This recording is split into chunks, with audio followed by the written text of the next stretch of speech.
oleh Tuhan Yesus Kristus. Firman Tuhan tadi katakan bahwa sebagian benih itu jatuh di tanah berbatu-batu yang tidak banyak tanahnya, lalu benih itu pun segera tumbuh. Karena tanah tipis, tetapi sesudah matahari terbit layulah ia dan menjadi kering karena tidak berakar. Ketika kita mendengar firman Tuhan yang sesuai dengan apa yang kita rindukan, kita bahagia, kita senyum, kita meresponi dengan baik. Dan mungkin kita bersaksi kepada setiap orang, kepada teman-teman kita. Hari ini saya diberkati firman Tuhan. Hari ini saya benar-benar ditolong oleh firman Tuhan yang saya dengarkan hari ini di ibadah. Hari ini firman Tuhan yang saya dengarkan lewat live streaming dengan siapapun yang khotbah saya.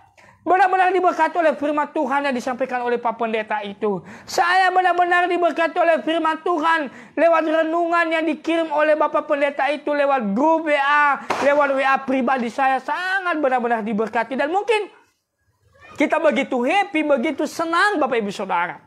Tetapi pertanyaannya, apakah firman Tuhan itu benar-benar bertahan di dalam hatimu? Apakah firman Tuhan itu benar-benar selalu ada di dalam hatimu? Apakah firman Tuhan yang kamu dengar, yang membuat kamu bahagia, yang membuat kamu dikuatkan, yang membuat kamu tertolong dengan firman Tuhan yang kamu dengar itu, benar-benar bertahan di dalam hatimu atau justru sesaat? Inilah yang disebutkan oleh firman Tuhan tadi. Benih itu jatuh di tanah yang ada batu-batuan, tapi tanahnya itu tipis, lebih besar batunya. Dikatakan bahwa benih itu tumbuh, tetapi sesaat, tidak bertahan, tidak berakar dalam. Karena kenapa? Ada batu yang mengganjal tanah di mana benih itu ada. Sehingga dikatakan bahwa dia layu dan menjadi kering karena tidak berakar. Ketika ada matahari, begitu teringnya matahari mati.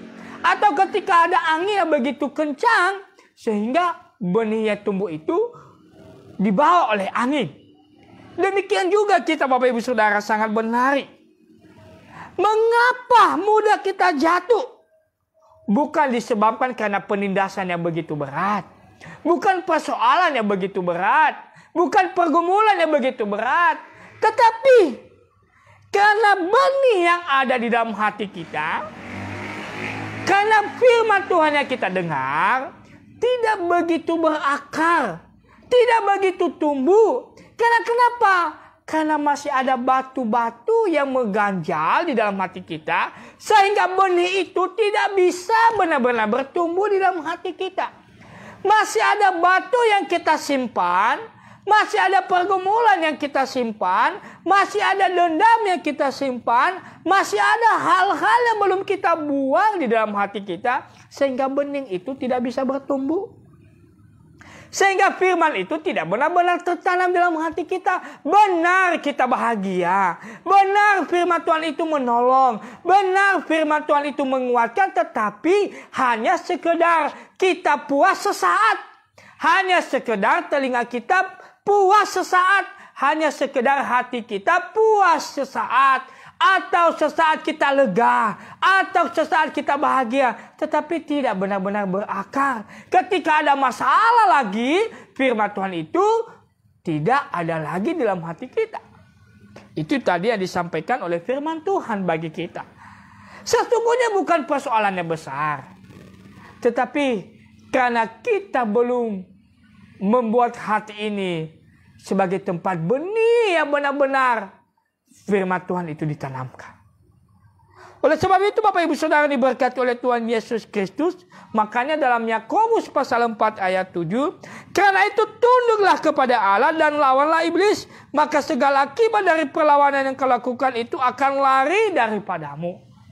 Petrus pasal 5 ayat 8-9. Mengatakan sadarlah dan berjaga-jagalah lawanmu. Si iblis berjalan keliling. Sama seperti singa yang mengaum-ngaum dan mencari